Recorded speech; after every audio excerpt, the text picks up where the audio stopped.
Musical Talk, the UK's independent musical theatre podcast. And we start today with the opening number from the new Hollywood Fringe musical, The Bully Problem. If there's something I've learned at my time at this school, it's the lesson that people are terrible. If there's something akin to a permanent rule, it's the notion that people are terrible. If you think it's enough to be civil and kind, that you live and let live and that no one will mind, you just don't know the bully mentality. But you're gonna get a dose of reality. If you seem to be sensitive, nerdy, or smart, be aware that you're gonna get targeted. If you're into computers or physics or art, then oh boy, are you gonna get targeted. if the things that you love aren't things that they like, then they'll wait for a moment to gang up and strike. There's nothing to do but conceal yourself. Find a hiding place and never reveal yourself. So welcome to life on the front line. Safer to stand on a landmine.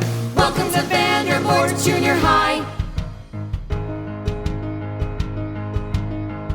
I wish I were stronger. I wish I were taller. I wish I could vanish at will or be smaller. I wish I could make myself scary or edgy. Or go to the gym without getting a wedgie. Or feel just a little less jump off a ledgy. I wish there was some other place I could be, where I wasn't afraid to simply be me, where I wasn't alone or a loser or freak, where the kids weren't mean and it wasn't so bleak, where it's safe for a geek, Where there's no need to sneak. I could mess with these losers all week.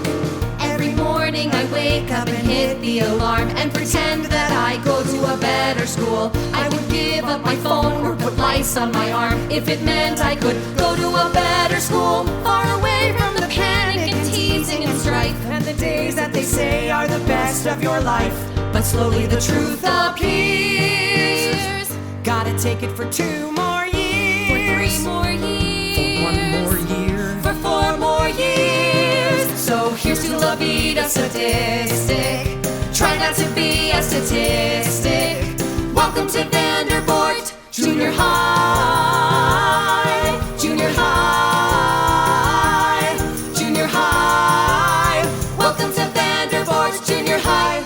Hello, and welcome to another edition of Musical Talk. I'm Thos, a man who can only really be described as a nerd, but perhaps quite a successful one, making me a nerd do well.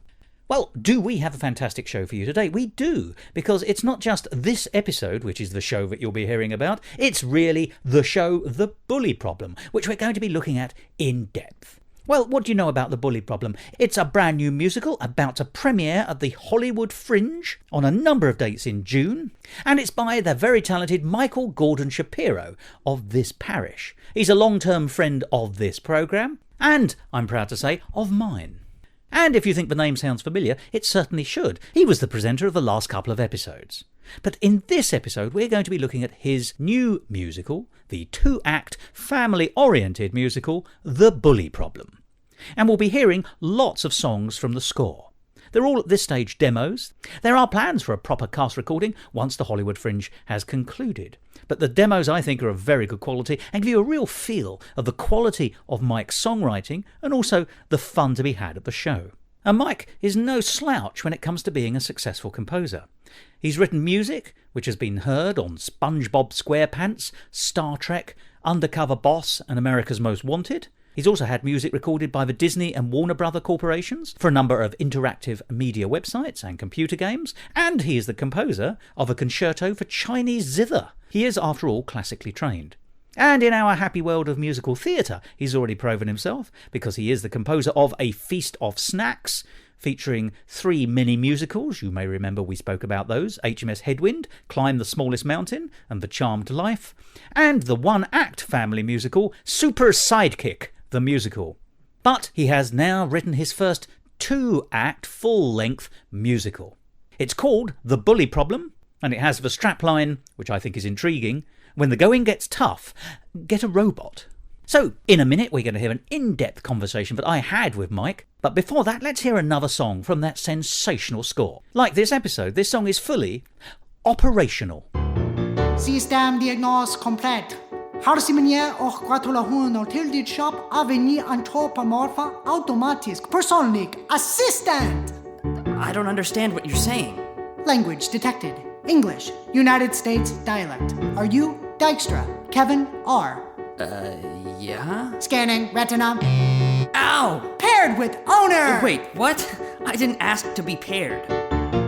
Congratulations on your purchase of a registered autonomous assistant version beta 7.9. I bring the benefits of cutting-edge technology and 7 years of research and unparalleled design. I'm pleased to meet you and begin my functions. I truly aim to raise the bar.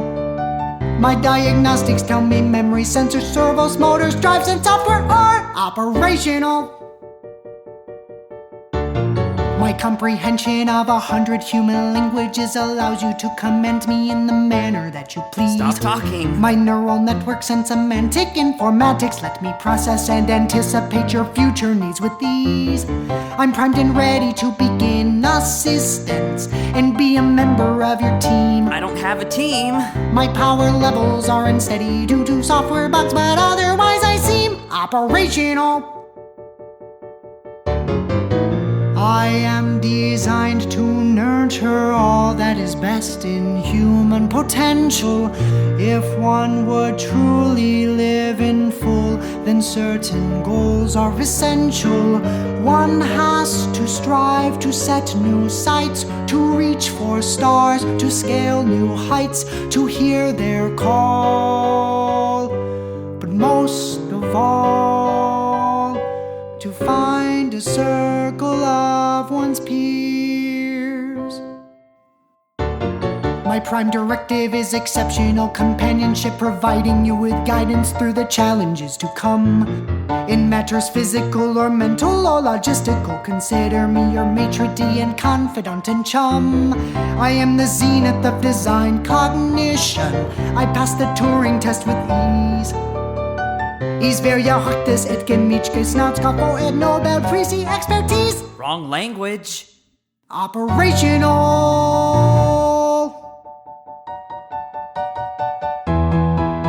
This is the dawning of a new adventure. The world is set to be explored. It's just the bus. And at this happy juncture you will find me ready, willing, able, set, and all across the board. Operational. Mike, can I just say, first of all, it's always wonderful seeing you. The only difficulty I have today is that I can't see you because this is an entirely audio recording, courtesy of Skype, and there is the Atlantic Ocean between us, but you sound marvellous. How are you? I am doing very well, and it's always a pleasure to be chatting with you. And likewise, I'm sad that we're not seated comfortably at the Pleasance Dome, but we will make do with the state-of-the-art of telecommunications. Absolutely. I'm not very close to the state-of-the-art usually, but I'm pretending everything I own is Bakelite, so it's making it a lot easier for me. We're here, I think, today to talk about a brand new show which is just about to appear at the Hollywood Fringe. And this show, and the reason I'm talking to you about it, is because it's your new show, Mike, The Bully Problem. Listeners to Musical Talk will be aware of that name because we've mentioned it on and off and you've made contributions to previous programmes about it. But it's coming to fruition now. It's about to be there for people to see. It's going to premiere. I'd like to start with an emotional question, actually, then, is how do you feel at this stage, just before it started, but sort of seeing your baby come through to labour?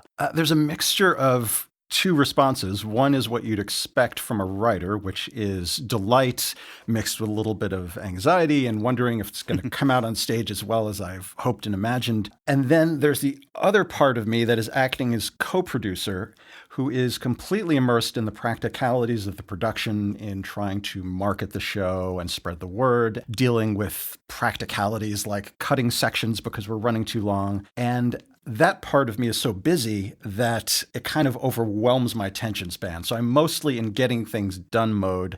And I think the emotional reward will happen 2 to 3 weeks after we close, and I've calmed down a little bit. It's like being in the middle of a party that you've organised. You're aware that other people will be having a great time, but you can't quite until you're reviewing it afterwards. Right, exactly. You're so focused and goal-directed that becomes the foreground of your mind, and the reflection comes later. Now, the show's called The Bully Problem, and so before we get any further into it, can you just sort of give us a flavour of what the show's about? I mean, it does have a wonderful strapline, I think. The show has two stories at once. It's both a David and Goliath story about some intellectual and artistic kids at a school struggling against bullies who are making their lives miserable and tormenting them. And on a more individual level, it's the story of a technically gifted young man at this school who is overcoming isolation and discovering the value in friendship and community. And at the center of both these stories is this robot, or technically an android because it's a robot shaped like a person, which is very enthusiastic and not quite functioning properly. And this android ends up being an influence in the story that kicks both plots in motion. So it's the catalyst in a way for things to happen. Exactly right. Now, the strapline I refer to is when the going gets tough, get a robot, which I think is nice and catchy. Let's talk then about how did the bully problem come to be? Because I say we're discussing this at the end of at least the first lengthy stage of development. That's not to say a show ever comes out of development, and I'm sure you'll want to make tweaks and twinges when the audience tell you what they think about the show when they've seen it at the Hollywood Fringe in June. But so how did you get to this stage? When did you get the first idea? Let me just hang a couple of information hooks on the way, if you like, because we know you best as a writer and composer of musicals such as A Feast of Snacks, which is a collation, if you like, of small mini musicals. And of course, Super Sidekick, the musical, which was your 2009 show that got off Broadway on 2012. But that's a one-act show. So you've done mini shows, you've done a one-act show, and this, of course, is your two-act show. How did it come to be, and how did you decide that was the format for you? Well, you've put your finger on one of the motivations for the project, which is career-driven in the sense that I had finished, as you said, a anthology of short musicals, and I'd collaborated with the very talented Gregory Crafts on doing a one-act musical for young audiences. And I felt a couple of years ago that the time was right to really tackle a full story of a two-act structure that I wrote myself and wrote book and music and lyrics. So that was the next ambition. And if you rewind to our first conversation, which I think is about 5 years ago, you can hear younger me saying, gosh, these were two great projects, and I'm ready to move on and do the next one that'll be even bigger and more challenging. And essentially, this is what that project ended up being. But from an artistic standpoint, the origin of the project was many years ago, I had this mental image and an accompanying question. And that image was, well, I'll put it in the form of a question. The question was, wouldn't it be cool if a robot electrocuted a bully? I just had this mental image of this high-tech self-defense scenario without having any kind of story associated with it. It was just this little glimpse of a moment. And over the years, I started toying with this idea and asking, how could I build a story around this? How could I make this a plot point in a larger structure? What characters are being implied by that fun moment? And around 2016, I decided to really get serious and put pen to the paper and carve out this entire musical scenario based on that original idea. So that was the origin of the project. I've been working seriously on it since about the beginning of 2016 till today. Or through today, I should say, because I haven't stopped. Yeah. And today will not be its last day. Oh, no. I've got to ask you this because you very kindly put up on your website, your blog, a rather lovely picture of you as what I have to call a nipper dressed as a robot. How important have robots been in your life up until this point?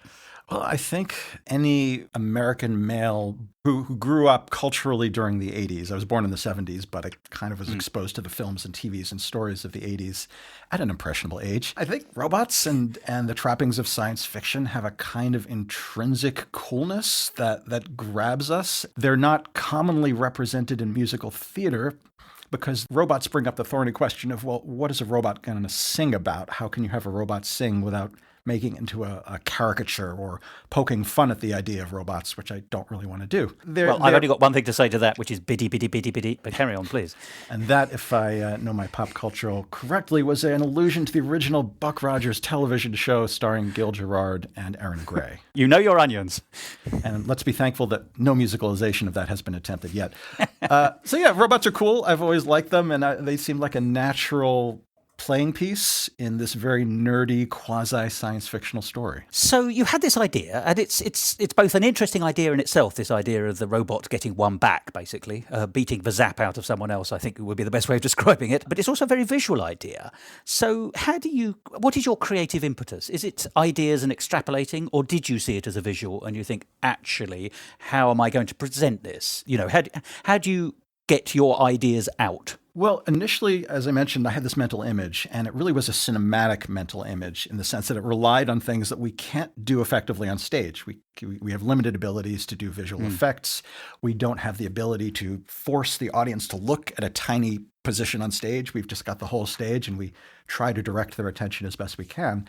So I think what I did is I started from that visual image and then asked myself how it could be dramatized musically and how it could be part of a story on stage specifically. And that required more attention to the characters and context so that you felt the emotions of that encounter and the stakes and the sense of unexpected or strength from unexpected sources without relying on the visuals that a film would provide. And that's one of the most important distinctions between film and stage. Yes, and are you one of these creative people who finds that speech marks limitations, and I do put speech marks around that, are in fact creative amplifiers in a way? Sometimes being boxed in, or at least having a wall, allows you to bounce off that wall in an unexpected way. Absolutely. And specifically in this case, I knew that I was dumping a lot of interpretive work at the feet of my director and the props designer and the costume designer, because I'd be saying, we have this scene where a bolt of electricity shoots out of the finger of a robot and causes steam to boil up from the antagonist's ears. All these visually suggested moments in the script that I knew in reality would have to be very creatively implemented on stage. And one of the joys of being a writer and not the director is that you get to throw the script at someone and say, good luck. Although you can't quite leave the room because, as you say, you do have other roles, so they can always come back to you and rope you into the hard work. Exactly. The producer side of me then has to turn around and say, oh, okay, can we actually do this? But did you find extrapolating from that original idea into a two-act story, a two-act piece, whether it be drama or musical, and I use the shorthand there, that's a big ask, isn't it? That's at least 90 minutes, more likely 2 hours, 2.5 hours, depending on how you cut the cloth of your show. And it's got the profile of a two-act show, which is actually, once again, constraining in one way, in the sense you have to have a sort of Act 1 climax in some form, or at least either jeopardy or a jumping-off position, and then the same again in a smaller bounce, if you like, in the second act. That's the structure of a standard musical. You've got your idea, but it's not just your first two-act musical. You've written this one on your own. I'm just trying to tease out of you, I suppose, how do you fill those 70 sheets of paper or whatever it is? Well, it's funny you ask that because the show has developed significantly since its inception. The first version of the show, of which we did a workshop in 2017, was somewhere between 2.5 and 3 hours long, depending on how you compensate for the fact that we were having the stage directions read, which in turn artificially inflates the duration of the show. It started out with a plot that was really more suited for a season of television. There were lots of secondary characters, there were subplots, there was a evil vice principal who was antagonizing the kids in addition to the bullies, and there were secondary obstacles that everyone had to overcome, and many, many songs. And what I found over the course of 2 major workshops and a number of readings is you really need to pick your battles story-wise in musical theater, especially if you want to accommodate a younger audience whose attention span may be fleeting. So the scope of the show the focus of the show has really tightened up over the course of its development. And it's become a much more, I don't want to say single topic, but I would say 2-topic show, as opposed to this sprawling narrative with so many lovable secondary subplots and characters. And this has been a real growth for me as a writer. And speaking as someone who is tackling full-length musicals for the first time, in truth, it's been a real eye-opening and educational experience. But also learned from actually doing it, of course. You are learning as you do it. It's a practical, isn't it, in some senses? It's not a theoretical. Oh, exactly. Musical theater is intrinsically iterative. You can't really imagine what you've got from reading a script and listening to demos. At some point, you have to put it on its feet and get a sense of the pacing and hear the lines as they're interpreted by actors. And on a broader level, just to see if you're tracking your main character emotionally, or main characters, from start to finish. There are practical issues like whether you're getting laughs on jokes, and there are broad, hand-wavy story issues like, do you still like your character at the end of the show, and do you feel like they've gone on a meaningful journey? And you just can't anticipate that from the page. You have to do iterations and workshops and slowly hone in on what your story's about. Which I think leads me very interestingly, from my point of view, to the stages of development, because this show has been spotted on its developmental journey. It was picked, I think, as one of only 2 shows, is that correct, that sort of went on to, well, I'm going to say a peer review body, but tell me the story of its development rather than the story of the plot. Sure. I have been working on the show for a couple of years with an organization called New Musicals, Inc., which is based here in North Hollywood. And they are both a developmental organization as well as a production organization. So they will work with writers and show creators towards bringing a show from an idea to something that's ready to be workshopped. And then they will turn around and provide a space for the workshop and some support. So they're focusing on both story and then how that story can be nurtured towards a full production. So for a couple of years, I was working regularly with a dramaturg at New Musicals, Inc. named Elise Dewsbury. And there was a regular back and forth, perhaps akin to developing a thesis with your academic advisor. We would meet every couple of weeks, and she would explain her thoughts on the draft that I had presented and offer some suggestions. And I would go back and rewrite, and we would cycle through that process. And eventually this led to 2 major workshops or staged readings. The first of which was a fairly modest affair in a room at New Musicals, Inc. with an invited audience of about 50 people. And the second of which, to which you alluded briefly, was a much more formal and by submission affair, which was the ASCAP musical theater workshop, which I think of as the ASCAP/Stephen Schwartz musical theater workshop. It is very august. I think that's fair to say. The workshop's been going on for a very long period of time, and I've actually been in the audience of that particular workshop for years and years and years. I feel like I learned a tremendous amount about what I know about musical theater just listening to Stephen Schwartz give feedback to the shows that go through that workshop. I guess as an aside, I should say for listeners who are not familiar with the ASCAP workshop, it's an opportunity for typically 2 to 5 shows to present their first act or the equivalent of their first act in consecutive sequence for the show to a panel that always includes Stephen Schwartz and then a number of other panelists who typically include a music expert and then maybe a story expert or someone who's coming from musical theater development in Hollywood. So there's usually a couple of different points of view. And after the presentation of the excerpt from the show, they will trade comments. They'll give feedback to the writers in front of a fairly large audience. So it's a great opportunity to get star input about your show, bundled with the fear of receiving that commentary in front of dozens or hundreds of people. I've got to ask you the personal story before we get on to the professional story again, because I happen to know that Stephen Schwartz is someone I hope you won't mind me saying this, but sort of do idolise, Mike. And quite rightly, he's one of the titans of modern musical theatre. And bearing in mind you have this respect for him already, the idea that he would be commenting on a slice of your work in a developmental way must be, as exactly as you've said, both exciting on a personal level and terrifying. How was it for you? It was both of those things, very specifically. As you said, I really idolized the guy, not just as a composer and lyricist, but specifically as a dramaturg and someone who has a almost uncanny insight about musical theater and has the ability to look at a show in development and immediately say, here's a problem here, here's what would make this much better, this could be great if you would just bring this character more to the forefront.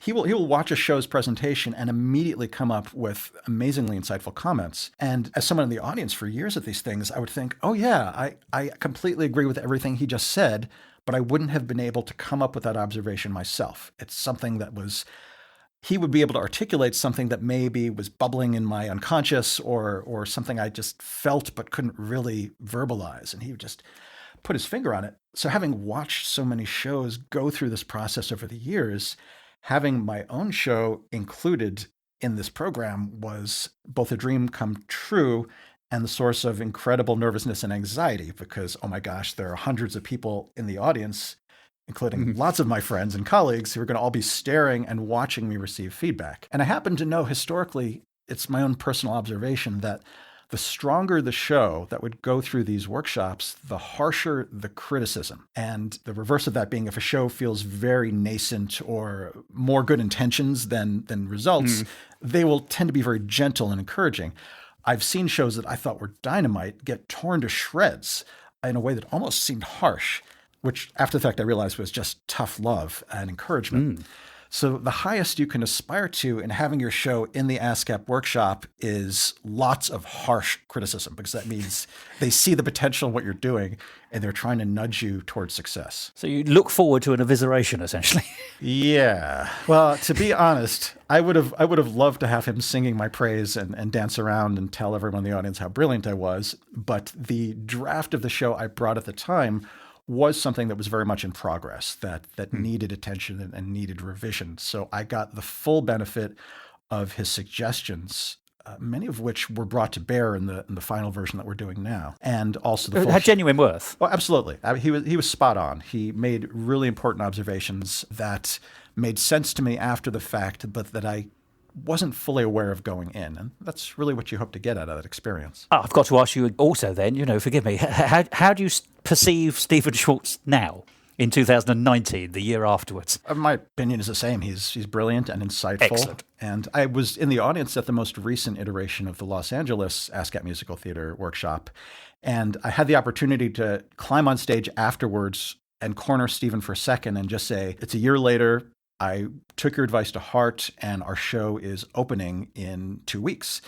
And he kind of clasped his hands to his heart and he said, that makes me so happy. And that was a nice little moment of closure and a wrap up of the experience I had had the prior year. Well, in many ways, I'm delighted that you got both things out of it, actually, which is that you got the professional experience and help from him, but also you've still got that warm glow of having met Stephen Schwartz and still thinking he's great. Because a lesser person might find, well, indeed, you see this in real life. Lesser people don't take criticism well, even when it's meant well. But that obviously means that you've got to rework what you have when you get that information. So that was last year, I think. So what did you do as a result of that? You'd obviously taken his notes on board and the notes of the other people on the panel. Presumably you do have to weight them within the context of your own understanding of your own show, though. You can't just take other people's comments baldly. You have to weigh them and calibrate them.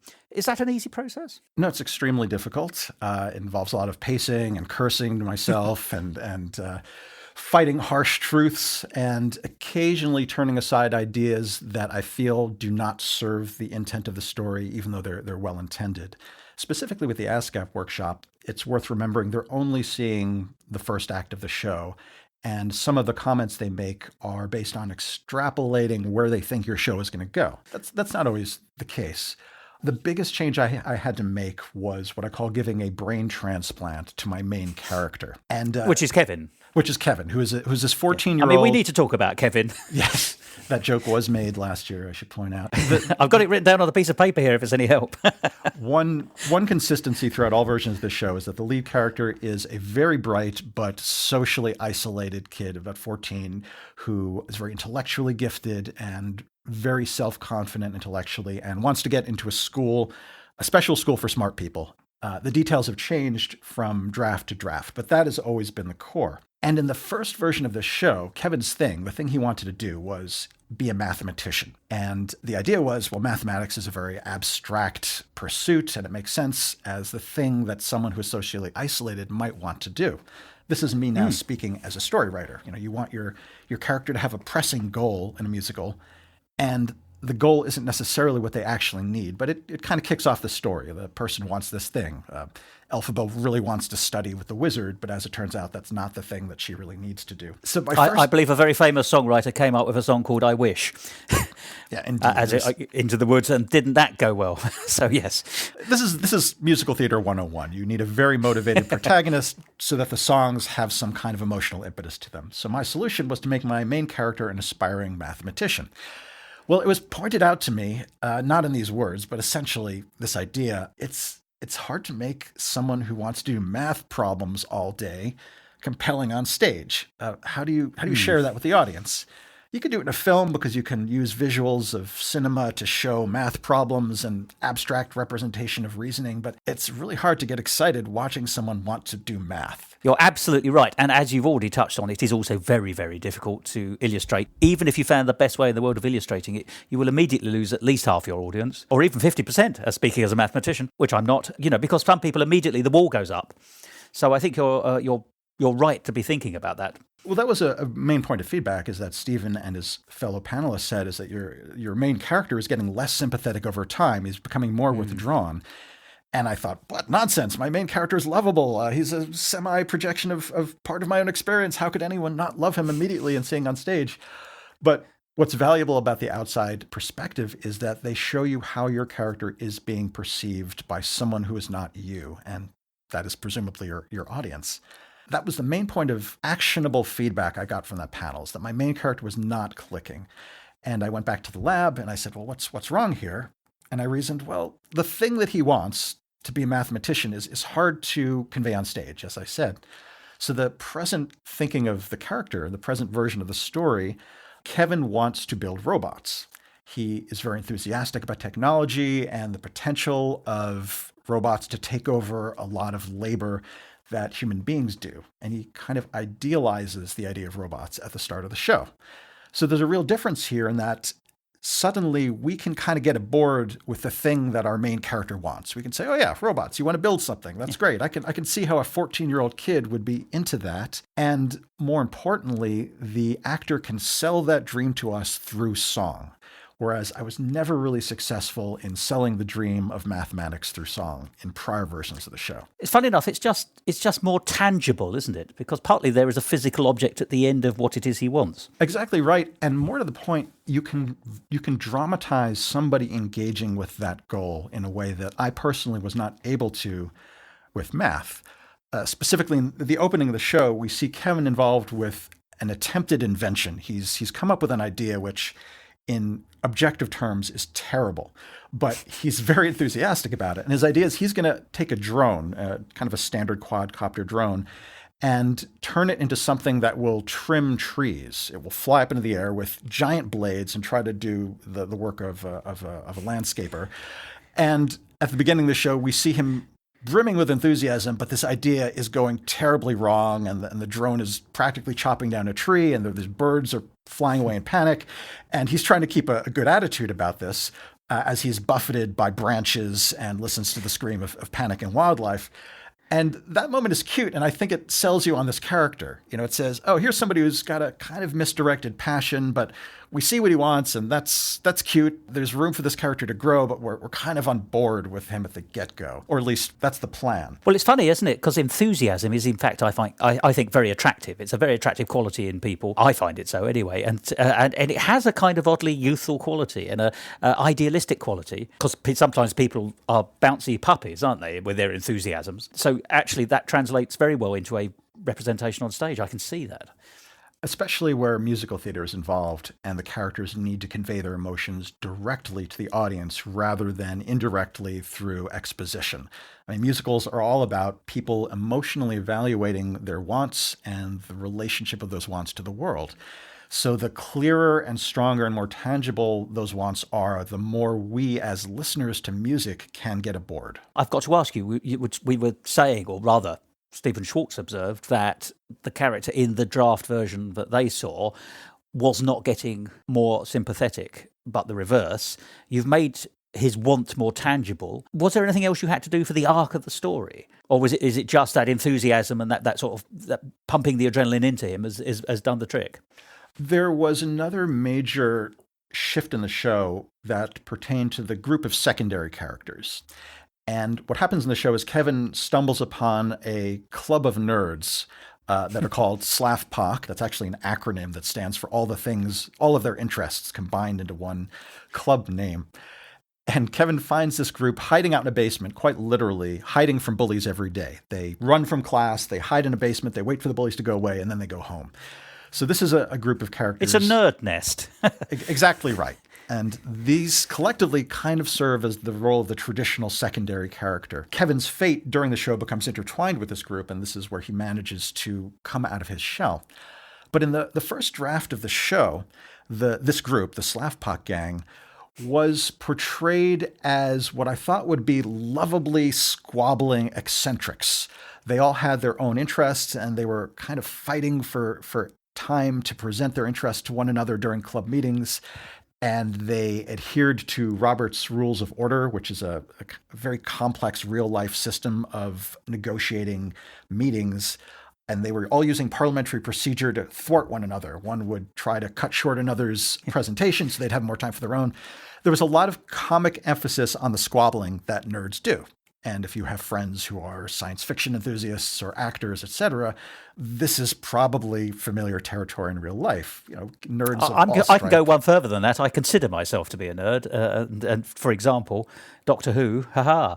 But it's, and indeed, possibly musical theatre, let's be honest. Yes, it's getting into the minutiae, which actually is half the fun. So I agree with you entirely. Exactly. If you get two Doctor Who fans in a room, they have more in common with each other than they do the rest of humanity, but they will spend all their time fighting over who their favorite Doctor is and why. So indeed. that element was very much part of the first draft of the show, and there was a lot of squabbling and what I thought was amicable fighting.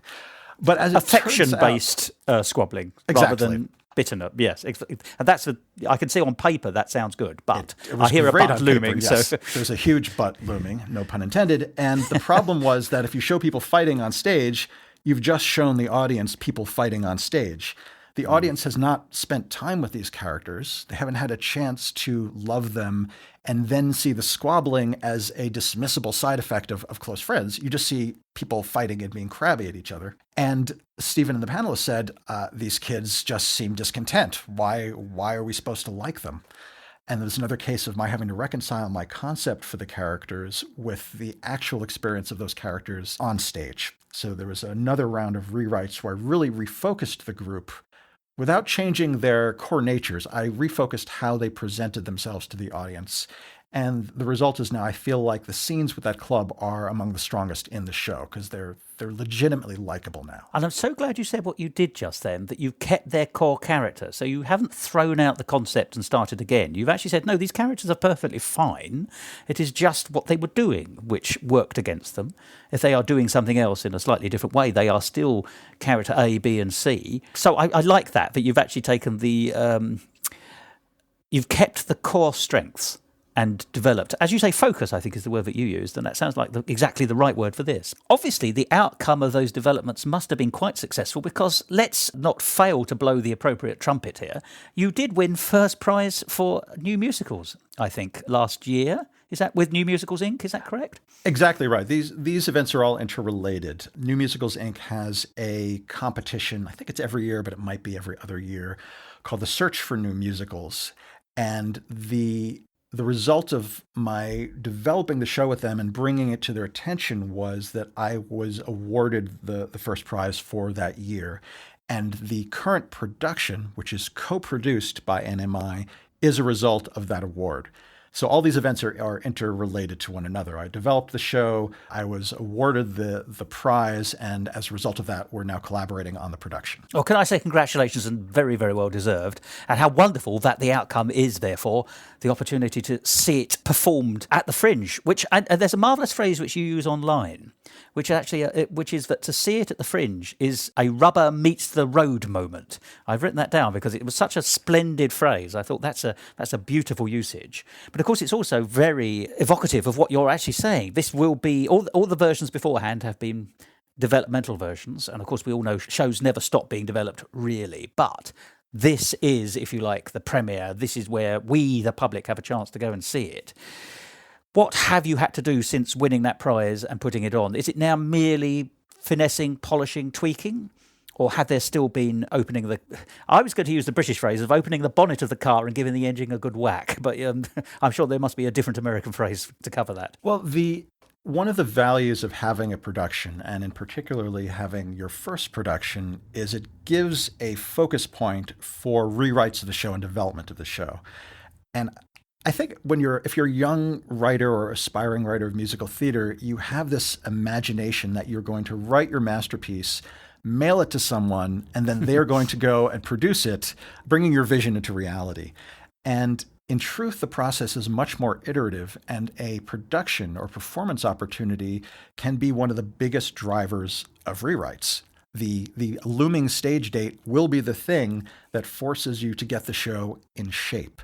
So the nice thing about the Fringe is it is so economical compared to traditional models of musical theater production that it can serve as this, I don't want to say gentle, but comparatively gentle ushering of you from the developmental phase to a production phase where you're dealing with the practicalities of staging, but also story issues like pacing and the apportionment of time to your various characters and all those things that live in that nebulous zone between the story and the experience of the story on that stage. I would say it's not really possible to motivate yourself or to focus your rewrites in the same way unless you've got some kind of deadline staring at you and some kind of performance opportunity. So the rehearsal process has been part of the developmental process.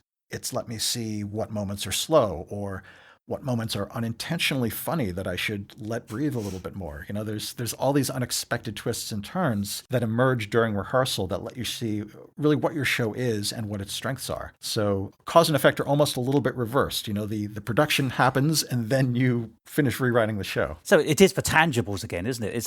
It's a chance to lay your hands on the piece in a practical way. And I love that idea that you're saying that the aspiration for all writers is the light at the end of the tunnel is that someone will take your show and put it on, but the reality is when you find it, it is the proverbial locomotive coming towards you, and you've really got to run to keep ahead of it. Exactly right. And I'll give you one specific example just to concretize all of this.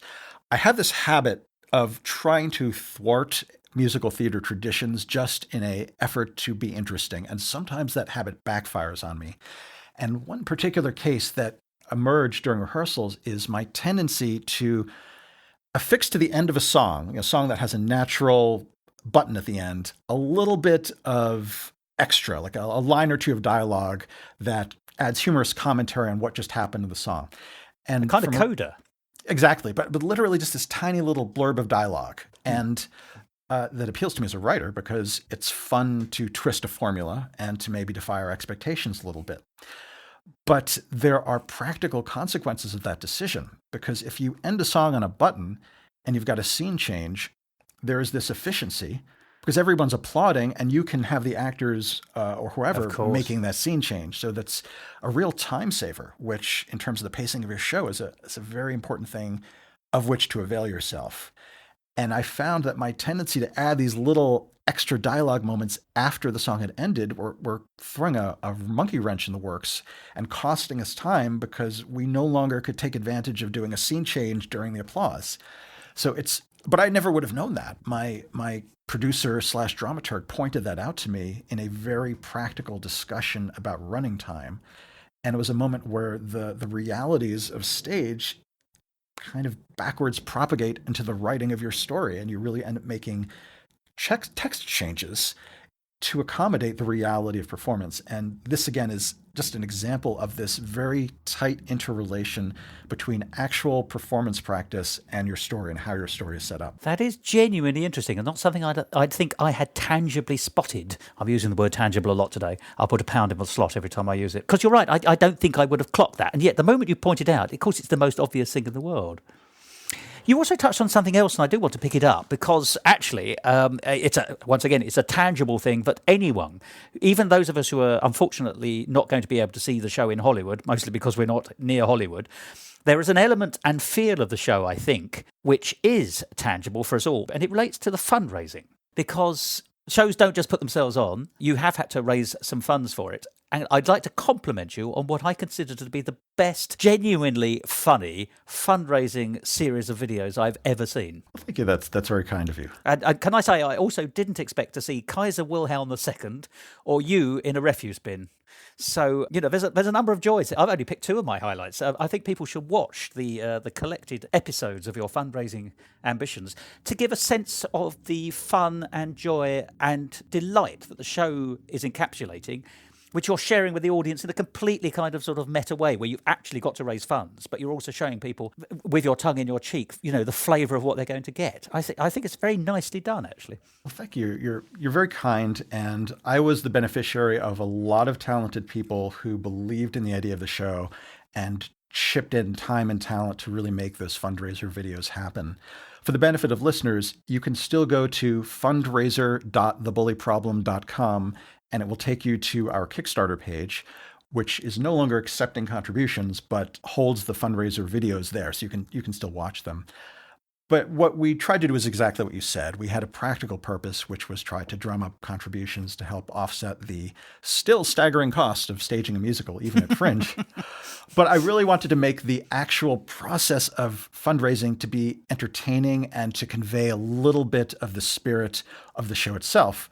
So I created this fundraising universe where I am kind of a character. I'm a dramatized version of myself, and I'm facing the audience and soliciting donations.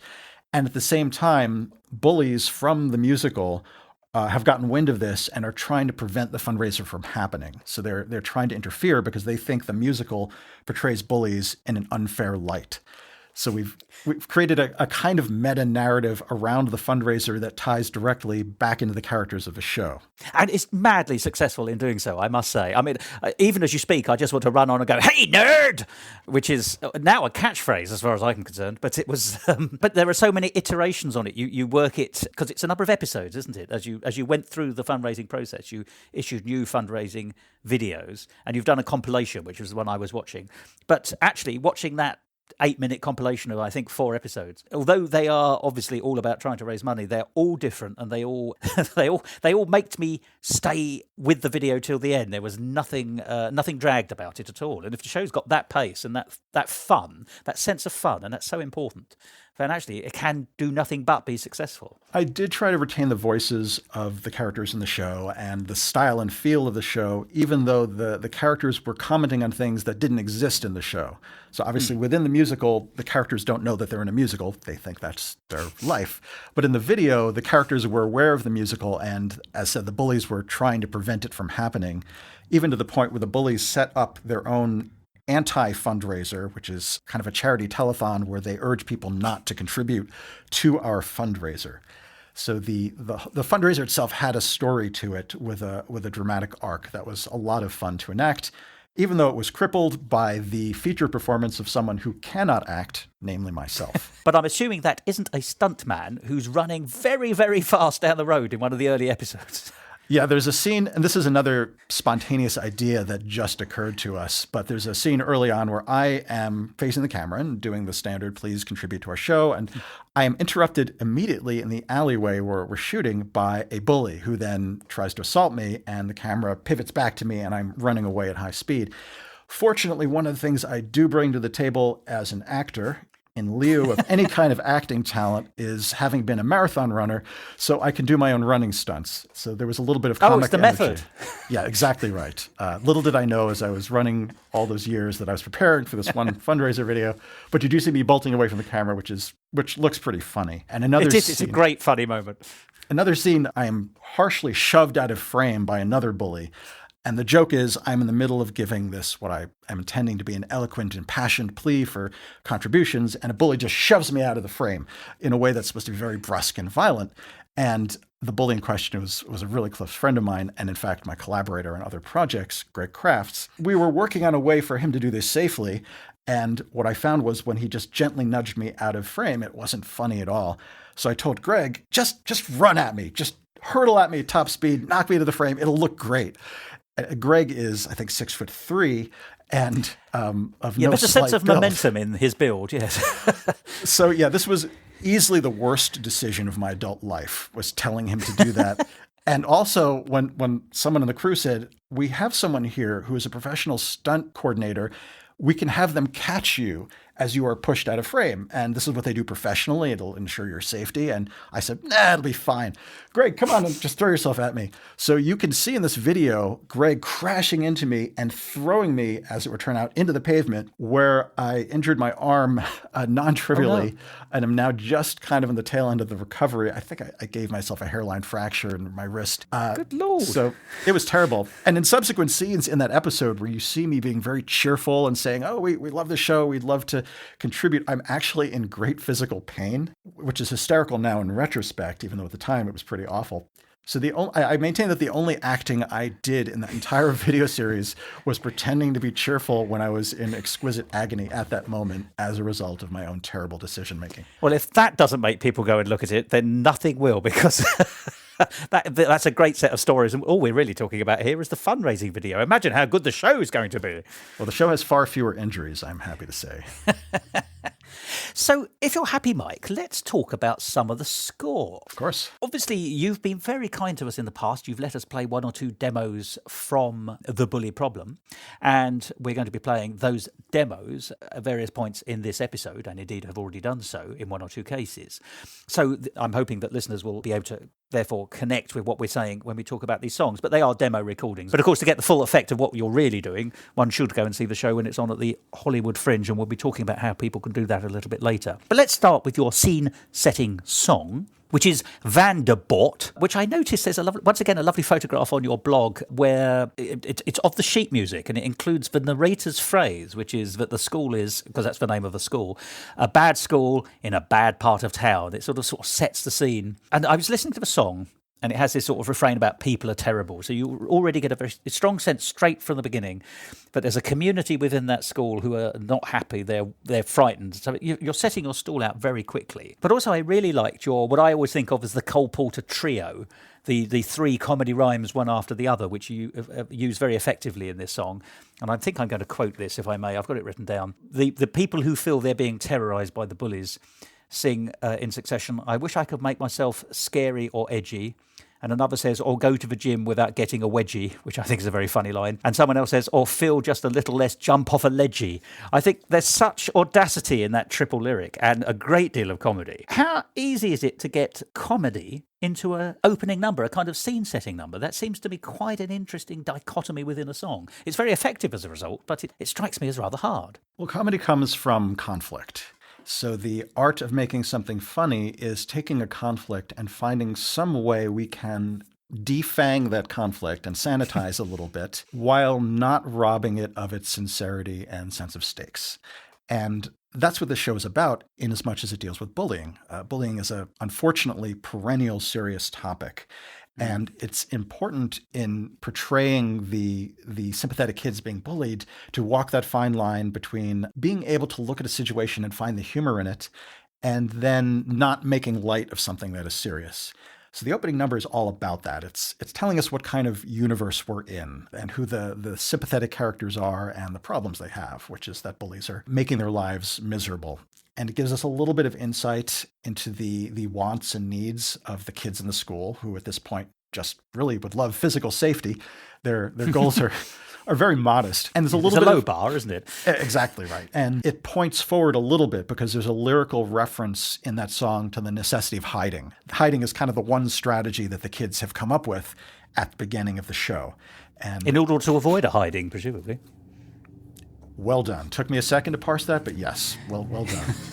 So that's what the song is about. It's just setting up the idea that there's a school, that these bullies, which are menacing, but they're menacing in a kind of larger-than-life funny way, and to just get us on board with the needs of the characters that we're meant to like during the show. And just in the terms of strict musicality, this is an upbeat number. It's a pop number, though not really a pastiche. It's not meant to be in a pop style of a particular era, but rather an abstraction of pop music and having a four-piece pop ensemble as such. It's kind of just a generalized musical vocabulary that's meant to be fun and upbeat and infuse the show with a little bit of energy at the get-go. It's a world-setting opener, isn't it, in fact? It feels very much in the musical theatre tradition in that sense. And I mean that as a compliment. Absolutely fits in, I think, with that, because it's so successful. I think this show could not possibly be more traditional in structure. It starts out with the world number, as you said.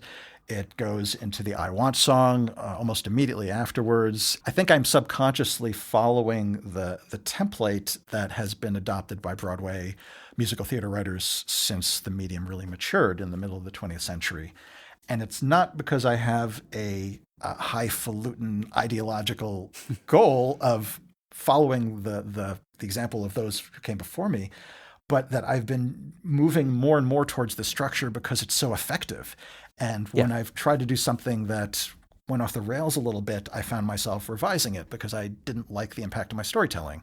Whereas when I picked a story structure that showed clear goal hierarchies and development of characters and deliberate choice points, I liked the story better. So I've arrived at a very traditional solution independently. But for the best possible reason, as you said, it's to ensure the narrative is as good as it can be, because we all know you could have the best, most spectacular show in the world, but if it's got a duff narrative, it's not going anywhere. You've got to get that narrative right.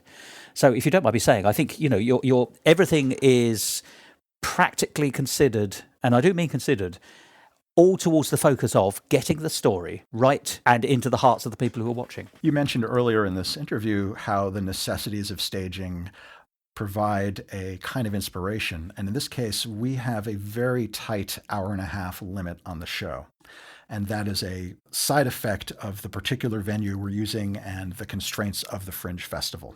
So the upshot is I do not have the time for anything that is not part of the core story. I don't have time for digressionary numbers. I don't have time for wistful, reflective numbers that provide color but don't really advance the story. My hands are tied. I have to be as efficient a storyteller as I can. I have no alternative. As we said, the practicalities of these things sometimes really give a blade an edge, which they might not have. It's the difficulty with difficulties is they require you to be keen, by which I mean like a blade in that sense. There is no fat on the bone, but that's a very liberating thing in some senses. It's to realise this is an opportunity rather than a hindrance, I suppose, isn't it? Absolutely. It's a constraint or series of constraints that force me to make my show better and don't allow me to be lazy. And even though I grumble sometimes, I'm ultimately grateful for all of the constraints that are imposed on me by the practicality of staging a production. Now, let's move on to another song. This is Operational. Now, I'm going to tell you immediately, I think this is my favourite of all the ones I've heard. This is Kevin's Robot, appearing, I think, for the first time. The performance on the demo is fantastic, but the song itself gives you the character of the robot, and just the very sentence, the character of the robot, tells you how well written this is. And there are a number of very interesting things going on. First of all, you're not afraid to use some shorthand for what we expect a robot might be like if a robot were to speak to us.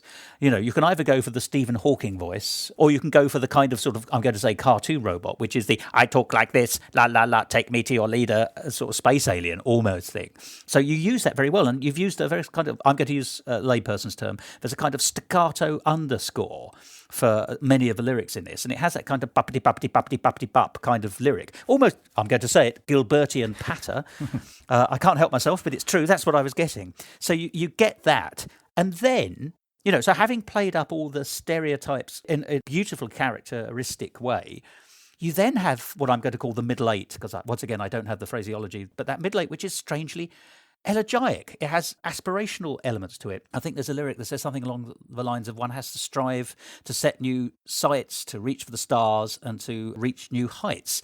And what I love about this is the dichotomy of it takes a robot, a non-human, to identify what the humanity is that we should all be seeking. And that, in a sense, seems to be the golden thread in your piece, that you have an outsider who is a robot, who therefore might not be expected to understand it or get it, and yet does so, but with the added complications of also not quite getting it. And there's a lovely symbolic thing where, and funny, very funny part, where he keeps getting the language wrong. The program, I think you describe it online as he isn't quite debugged. And so the song is so packed with lots of lovely different things going on. It plays to your expectations and then undercuts them. It symbolically represents what's going on. It's very funny. And of course, that failure of communication is, of course, actually what the bigger problem is in some sense. At the end of the day, it is failure to connect between bullies and nerds, if you like. I mean, that's a very glib thing to say. That no, instead of being able to find something together, they move apart and one side becomes bullies. Am I reading too much into that song? I mean, I love it. I love that song very, very much. You've exactly... I'm very happy to hear that analysis, because you've put your finger on exactly what I was hoping to get across. And I literally could not have said it better myself. I bet you could have done it shorter and in rhyme, though. So perhaps. The trick of having a robot in a musical is, if you want that robot to present a song, then the robot has to care about something, because you can't have a song unless you care about something. And what could a robot possibly care about? This was a question I asked myself very early in the writing process when I came up with the idea of Oscar, the android, as being a kind of mentor figure for Kevin. And I realized that the way to solve this problem was to have, instead of Oscar being very austere and emotionless, like Data from Star Trek, to have him be hyper-emotional and enthusiastic, like a slightly annoying life coach or personal trainer, and that his mission would essentially to be to make Kevin more connected socially. When he starts out, Oscar's a very general purpose assistant, and his job is just to narrow in on what his owner truly needs and then to try to facilitate that. And early on in his time with Kevin, he realizes that Kevin is socially isolated and takes it upon himself to nudge Kevin into being more connected with his peers. So during the song, we're at the very start of this process where Oscar is like a newly hired employee who's just raring to go and start the job. But he's also not quite functional because, as the story lets us know, he's a prototype and lots of his functionality is missing and he's physically clumsy and he's not actually aware of everything he can do. So we have his exuberant self-presentation to Kevin saying, I am this great technical marvel and I'm going to help you. It's a little bit like the Genie song in Aladdin because it's self-introductory and it's looking forward to a great time that this new character thinks that they are going to have with the lead character. But a big difference, in addition to the musical language being completely different, is that Oscar's not quite all there. He's not really working. He starts up speaking Swedish just because that's what his default language was set to.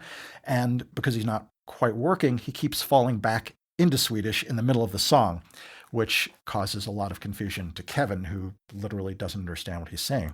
I should add that Swedish is a very difficult language to pronounce for non-native speakers, and it's even harder to write lyrics in Swedish. For the one line where Oscar in mid-verse drops into Swedish and then pops back up into English again, I literally had to hunt down a professor at UCLA who is a specialist in Swedish poetry and said, "Hi, I'm writing this musical. Here's generally what I need this lyric to say, and it has to rhyme with this word because this is the line behind it, and it has to follow this exact metric scheme because I need the accents to fall on the right lyrics. Can you write a line for me based on this?" And to my amazement, he said, sure. And he gave me this translation of my general idea into very specific terms that approximately rhymed. And I've been forcing now 3 poor actors to learn how to pronounce these lyrics in Swedish. And it's a little bit of a sadism, but I think it has a good comedic payoff during the performance. Oh, it absolutely pays off. I love that. I also love the fact you can now say this show has been peer-reviewed by academia. So that's very good. Yes, exactly. It's an unexpected distinction. But just to take us back to that song, it is absolutely great. And once again, I also think that the flavours and the feeling that come out of it, the tone, the comedy that's inherent in it, that once again lets you know what the world is. And although I only know the show from our discussion and the music, I feel that song is the one that sort of lets me in. I love that song very much. Well, I'm happy to hear that. Sounds like it's doing its job. And then the next song I'd like to talk about is Off Balance. Now, this is a very different song in feel again. It's essentially a kind of sort of love song between our hero and one of the other characters who can only, or so it seems of the lyrics, can only sort of express how the odd emotional responses they're getting through the particular disciplines in which they are specialists. So I think the female character refers to equations, by which I mean in this case chemical equations. She's a chemist and she's into chemistry. So she talks about an emotional connection being just chemicals, and she talks about an equation with having too much O2 on one side. It's the balance is wrong in the formula, if you like. And I like that prisming of a universal into the specific. So because it's universal, we sort of understand it, but we also get what is both comedy and pathos of somebody only being able to then define it through their own little sphere.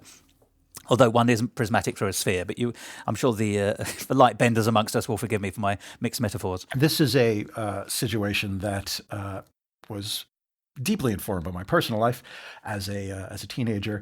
But we have 2 characters, our lead Kevin and one of the members of the Slavpak Club named Margaret, who is a budding chemistry enthusiast, and they are slowly drawn to each other. But neither of them really has the social skills to deal with their attraction. So they're both in the same space. They're both at a science museum, and they're specifically at an exhibit on natural disasters.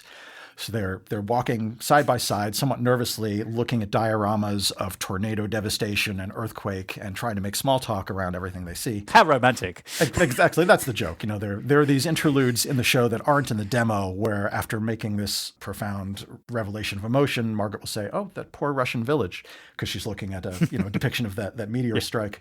So the two of them are not singing to each other, but about one another while standing next to each other and not initially being able to jump that gap and express themselves. So they do the best they can with dealing with these unfamiliar emotions and all these new feelings of romance and passion. And as you say, in Margaret's case, she is used to seeing the world through the prism of a scientist and is trying to deal with this onrush of emotions by just describing in chemical terms. She says, "Oh, well, I know what this is. This is just estrogen and all these other compounds that I've studied." But she can't quite keep herself in that analytical mindset, and in mid-line, she immediately pivots and starts daydreaming about Kevin. So it's meant to dramatize the sort of sweet back and forth and conflicting emotions of two introverts really discovering romance for the first time. It's wonderful to hear you say that, because it ties in with the song. Reminded me of two totally different songs at the same time. And when I say reminded, I don't mean borrows anything from them, just the resonances, I think. The way you've just described that song reminded me very much of Been a Long Day from How to Succeed in Business Without Really Trying, where J. Pierpont Finch and the person he's going to go out with, Rosemary, can't quite get it together, as it were. And so in their case, there's a third person who's encouraging them to go to a meal, but you hear their inner monologues, as it were. So so it's not a song to each other, but we, the audience, are privy to something they aren't. So I got that. And then in a slightly different way, I think the lyrics float upon the melody rather than sit heavily within it, if it makes sense. They're not constrained. It's sort of there's a sense of floating above the music. And the resonances I got from that were, funnily enough, of the pop song Golden Brown, which I don't know if you know. I'm sure these aren't in any way deliberate things, but there is interest. It's always interesting that these ideas and feelings that come out of a song, as well as one's cold, calm, analytical response to it, can sometimes take you in other directions. Is there anything in any of that, or is that just an interesting or non-interesting observation? It's very flattering that you describe the melodies as flowing, especially in light of the fact that there is a subtle musical joke in the meter of the song. The song's title is Off Balance, and I often eliminate beats or extend a phrase, putting an extra 2/4 bar to deliberately thwart the sense of rhythm and to musically play on the idea of being off balance, which of course has caused the performers no end of consternation as they try to remember, oh, is this the measure where there's an extra beat? So sometimes I'm taking a little too far and putting the performers off balance. But there is this kind of asymmetrical quality sometimes where the song feels like it's stumbling a little bit. So in light of that, I'm pleased that you still perceive it as lyrical and flowing. Yes, and floating. Maybe it's that kind of deliberate disconnect. A disconnect's far too strong a word for it, but as you say, the not taking you where you quite expect it because you've done those clever things underneath. So I've obviously picked those up subliminally without actually being clever enough to spot them properly. Marvellous. I'm very pleased by that. Well, I'm very flattered by the interpretation as well. Oh, well, you've done all the work. All I've done is come along and listen. It was very easy. And finally, we're going to talk about a song which I gather, you were talking about the practicalities of how do you get a show on in a set time, and sometimes how you have to cut the fat, or suddenly a resonance is no longer needed or is wrong because things have moved on a bit. So the next song, which we're going to hear later in the programme, is called Overdrive, but I think this has gone. Is that correct? Yes, this is one of the many casualties of the giant rewrite that happened between the ASCAP Stephen Schwartz version and the much shorter version we're doing now. The idea behind Overdrive was that Kevin, our lead, was boning up for an exam on literature. And he was in a very disadvantaged place in that he was an abstract thinker, he was a mathematician at the time, and he really couldn't connect to people, and therefore he couldn't connect to literature. And in that version of the show, I know this is confusing because I'm describing an alternate timeline that is no longer true, but in the old version... Let's describe it as a great exclusive, because you're not going to see it when it's actually performed. Exactly right. The prior concept of the show is that Oscar was kind of a English tutor, English referring to the subject and not the nationality, and he was helping Kevin understand literature. And when Kevin finally had a breakthrough in connecting to a character in literature, that was kind of a pivot point where he started being able to relate to people better. And the song Overdrive starts out as Kevin's lament of having to cram in the equivalent of 4 years well-rounded liberal arts education studying the great works of modern literature in 2 weeks in time for this exam. But somewhere along the way in this process, he finally has a breakthrough and he connects to Pitt from Great Expectations. And he says, hey, I kind of get where this kid was coming from. I feel like I can relate to his life and this is informing me about my own life. And that was his big moment. And that happened in that song, which starts out as a kind of driving, frenetic pop tune and then has the bridge, which is more reflective and introspective. And like many of the songs in that first draft of the show, I am inordinately fond of them and still in mourning for having to remove them. But the reality is I rewrote about half the score of the show between those two drafts. Mark Twain was right about killing your babies, though, wasn't he? We've been making some smaller cuts during rehearsals, and in some of my emails telling the director and the stage manager what those cuts are, I will typically have an email subject like, Baby Murders, Part 5. Well, I'm glad you're showing you're working. I will just talk about it, though, because, as I say, the song is very successful once again in its own right. So I'd appreciate we're now talking about something which is a phantom. But still, that's, to be able to look and connect with something which has gone, but was in one of the earlier developmental stages, is interesting in its own right, I think. There is a lovely lyrical triplet or trio in it, in the sense that it's one of those ones where they're a laugh line, and then a third laugh line, and together they make a bigger laugh, I think, or at least make a bigger impact. And I love it because it has two things going on, I think. I quote, this is Kevin working hard, as you say, cramming. I'm a study machine, I'm bound to the screen, riding high on caffeine, I love that, and going on overdrive. So you've got that kind of, I'm eating information. I love that sort of sense of forcing himself and pushing himself. But there's a tiny little, is it called a miasma? I don't know, a tiny little gap in the word study. So it sounds like, and you're suddenly led down this odd little path where he says, I'm a study machine.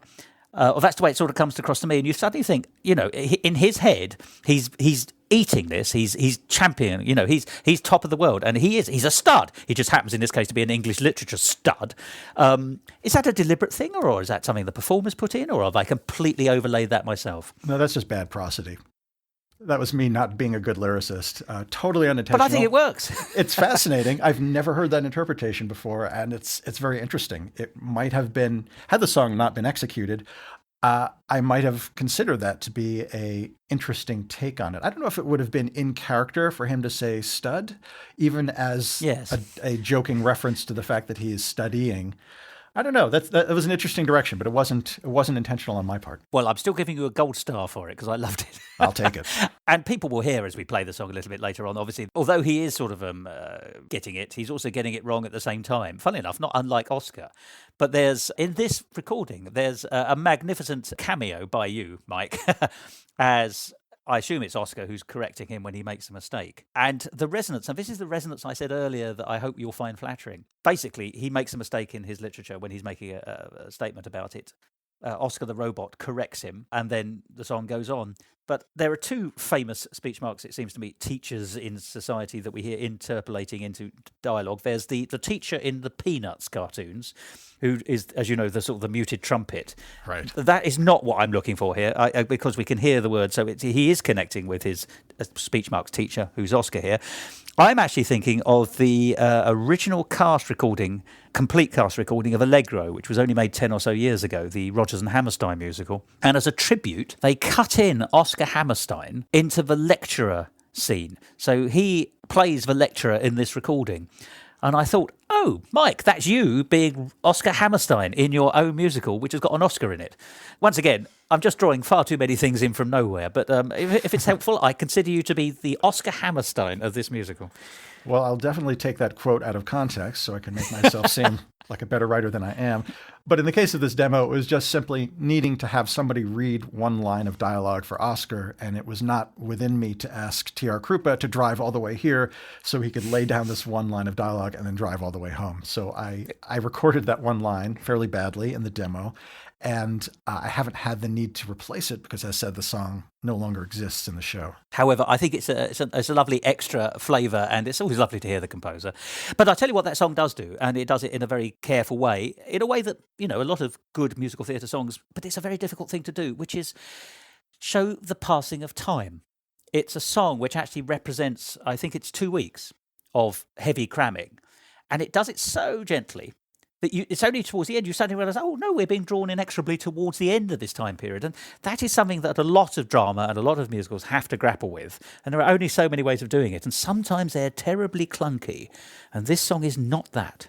Weaving a generalization out of this, one of the powers that music has in theater is to compress time in this way. And if you set up your song structure lyrically so that one stanza refers to this period of time and this stanza refers to this period of time, and then maybe there's a refrain that unites them all together so there's a common theme, you have the ability to do exactly this and speed up time and do it in a way that feels very natural. I think partially it's because music influences our perception of time, just intrinsically. The tempo of the song can make a moment seem longer than it is, or can make time seem to fly by much more quickly. So whenever, just as a tip to writers, if you've got a long period of time in a show, put a song there, because you have an opportunity both to accelerate the narrative, but also reflect on the emotional changes of the characters that are happening during that period. So it feels a little less austere. So in other words, if you say 2 years later, the audience is like, you might do that in an act break, right? Act 2 starts 2 years later after Act 1. And before the intermission, we had this big emotional catharsis. And then Act 2 starts and it's 2 years later.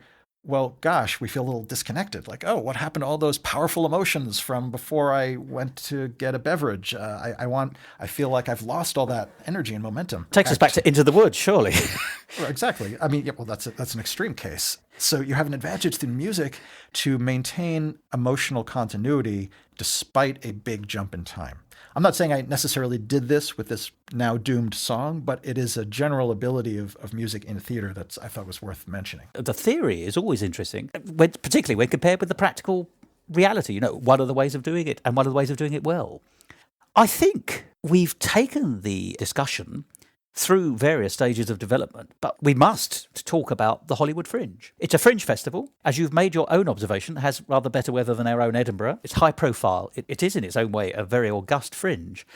It seems to me a great privilege to be able to get there. And in American terms, I assume it's, everyone knows how to get to Hollywood because nearly everyone has got there at some stage. Tell us more about this final version, or by final I mean the premiere version that's coming on, and how can people see it? Because that's where we're coming to. This show has whetted my appetite, and it just irritates me that I'm on the wrong side of the Atlantic. How there are many people who are, yes, quite right. I foolishly was born on the wrong side. But there are many people who can see it. So how can they? Regular listeners to Musical Talk will have had the opportunity to hear me conduct several interviews pertaining to the Hollywood Fringe, including with one of its founders who explains a little bit of what inspired this particular incarnation of the Fringe philosophy. So there's a lot of opportunity to learn more about the festival itself. Our show is being produced at a lovely 99-seat venue called the Broadwater Main Stage. It's part of a number of spaces that are part of the Broadwater venue. We open our first preview on June 6th, which should be awfully soon if you're listening to this on the day of its release. And we are running on a couple of occasions throughout June.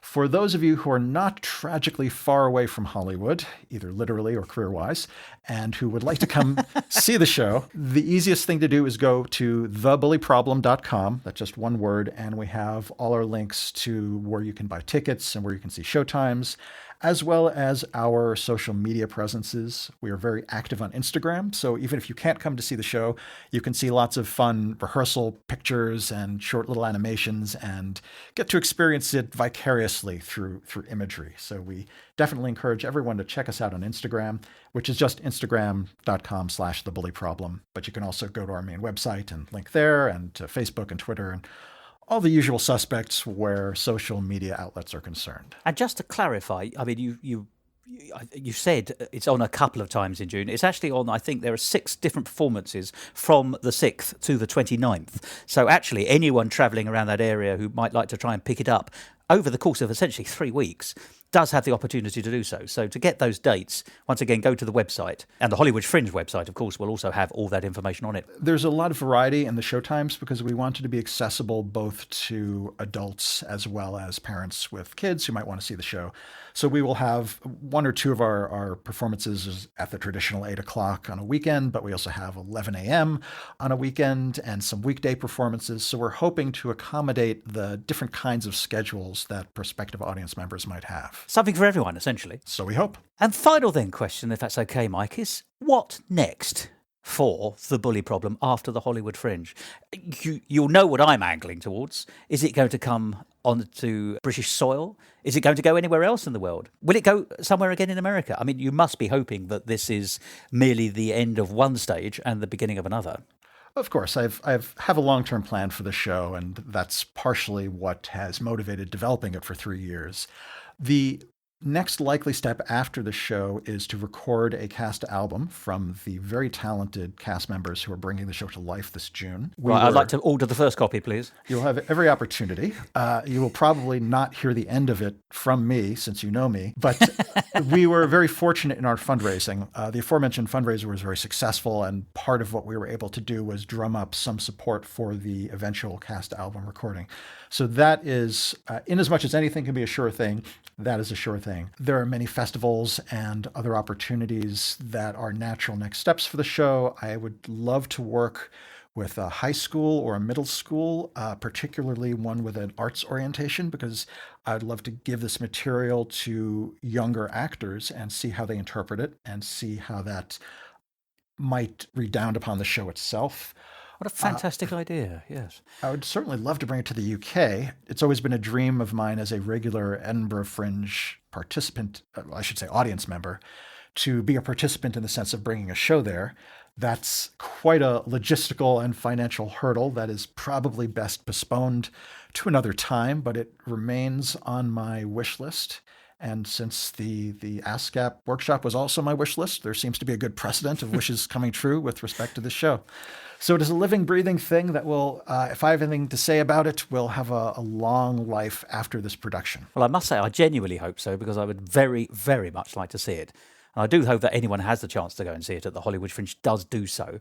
And for that gives it, if you like, a sort of favourable tailwind that it can then set sail.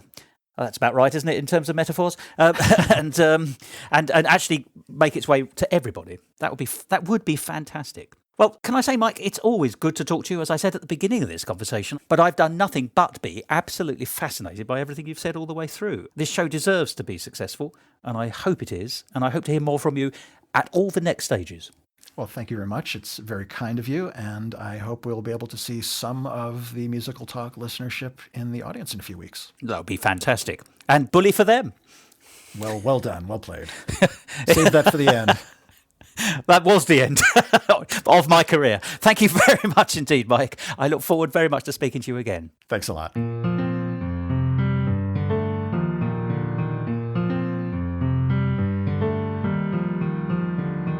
Off balance, off balance. Not sure what exactly this is, but I'm off balance. Keep focusing, I'm focusing.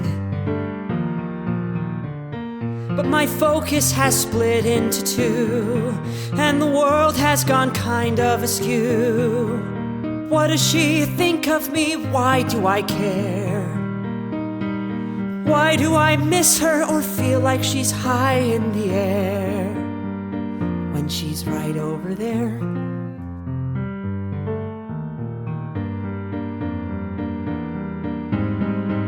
Off balance, off balance. I'm an equation with too much O2 on one side, a beam and a target about to collide. It's chemicals, known chemicals. Just estrogen starting to spike. I wonder what touching his lips would be like. Everything's swirling and sapping my will. Why do I feel this astonishing thrill? And a little bit ill.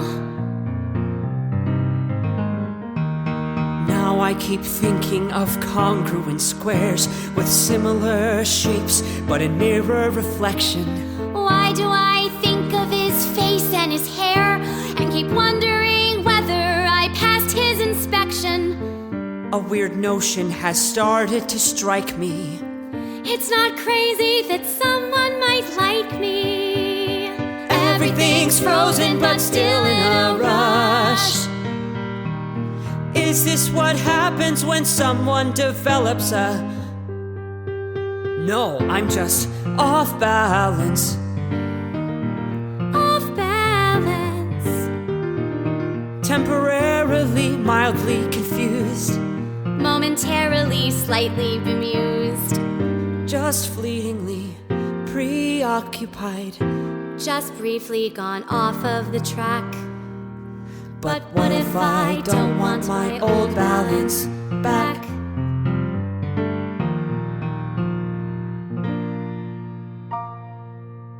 And there we are, another song from The Bully Problem, the new 2-act musical by Michael Gordon Shapiro, which is about to premiere, as we said, at the 2019 Hollywood Fringe. So if there's any chance you can get to Hollywood, to the Fringe, do so. It's on the 6th, the 8th, the 14th, the 22nd, the 27th and the 29th of June.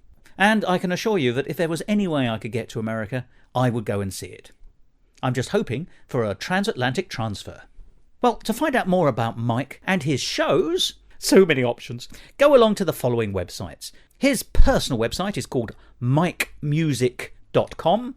Then, of course, there's the more generic hollywoodfringe.org website for all the details of how to see The Bully Problem and indeed other shows at the Hollywood Fringe. And, of course, there's the dedicated Bully Problem website, as you heard, called thebullyproblem, all one word, .com. And that's where you can also hear songs from the score. And with that statement, we bring this episode to an end, or very nearly, because there is that one song that Mike and I discussed which is no longer in the score. If you remember, it was called Overdrive, and it exists now as a demo of a path that might have been for this show.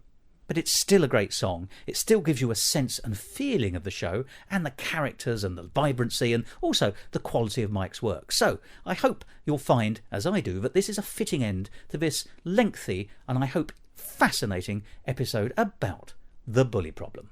That's quite enough from me. So for the moment, goodbye and enjoy Overdrive.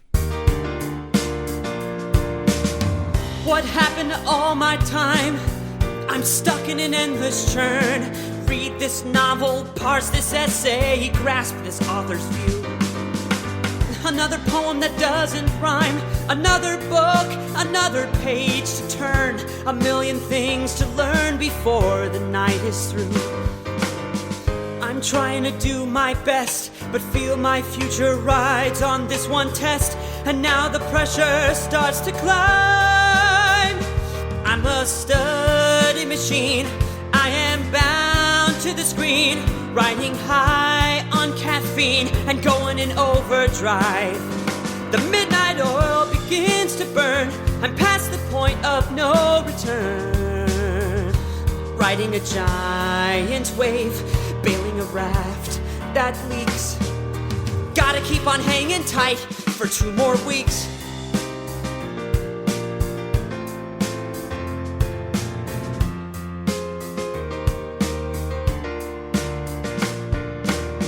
I read about mice and men and giant whales and Handmaid's Tales, and then I took on Faulkner and I almost had to cry. At first all these novels were all separate stories, now they're just a blur, and letters look like hieroglyphics to my eye. It's a race and a war, it's a terminal chore, but I gotta do more, so I'm going in overdrive. My back is stiff, my will is gone, and yet the work goes on and on, filling my brain with facts, hoping the knowledge stays. Gotta keep it all intact for 10 more days.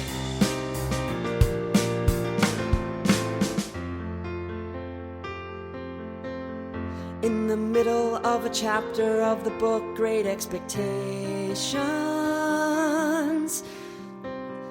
I was reading how this British kid named Pip felt so alone.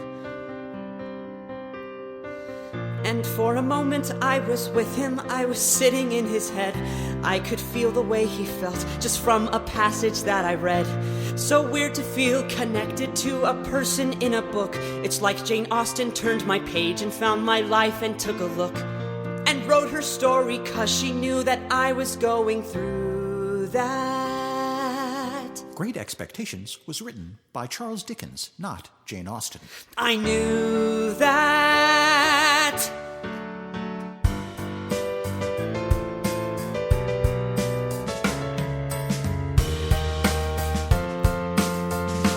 I'm a fool and a fake. I am barely awake. I would kill for a break, but I'm going in overdrive.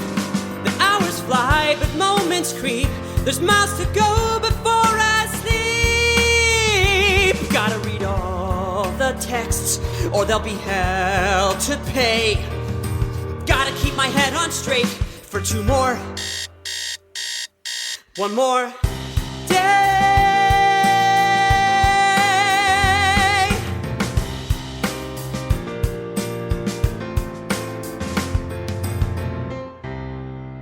This episode of Musical Talk, edited and presented by Thos Ribbits, with his special guest Michael Gordon Shapiro. Copyright Musical Talk 2019, except for the songs where the copyright remains with Michael Gordon Shapiro. And my huge thanks to Mike for allowing us to play his wonderful songs in this episode. To find out more about the world of Musical Talk and listen to past episodes, go along to our website www.musicaltalk.co.uk or subscribe to us on iTunes and follow us on Facebook, Instagram and Twitter. And if you want to follow me on Twitter, you can at Musical Talk Thos. Mike. Oh, I'll start that again. I think we... I'm sorry. Oh, go on, please. Continue. Didn't mean to trot over you just then. It's the curse of the telephone, isn't it, in this sense? There's always that tiny, tiny delay. I will stop. You carry on. I've forgotten what I was going to say, so I will hand the torch back to you. Oh. Well, I'll carry on. I was going to say, and there's a lovely... once again... it's a kind of a comedy trio again, in the sense, by which I mean 3 lines which each build up to a greater punchline, greater than the sum of their worth, if you like, or rather than each individual one. It's a bigger... I'm going to say that sentence again. It was about to fall over like a game of Jenga, so I'll start. Okay, let me reset. Okay. And the android ends up being this pivotal influence. Let me say that sentence again. And the android ends up being this pivotal... I can't say that word. All right, take 3. I've gotten you material now for the blooper reel at the end. Biddy, biddy, biddy, biddy.